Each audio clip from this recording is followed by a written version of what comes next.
২০০৮ সালের ১৭ই ফেব্রুয়ারি মাত্র ৪৪ বছর বয়সে মারা যান বাংলা সিনেমার জনপ্রিয় নায়ক মান্না।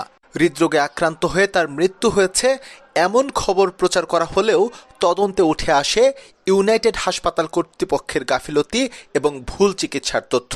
যা নিয়ে ৬ চিকিৎসকের বিরুদ্ধে মামলা হয়, কিন্তু দুঃখজনক হলেও সত্যি দীর্ঘ ১৫ বছরে আলোর মুখ দেখেনি আলোচিত এই মামলা। রাজনৈতিক প্রভাব খাটিয়ে বিচার কাজ বাধাগ্রস্ত করার বহু নজির আছে বাংলাদেশে। নায়ক মান্নার ক্ষেত্রেও হয়েছে তেমন কিছুই।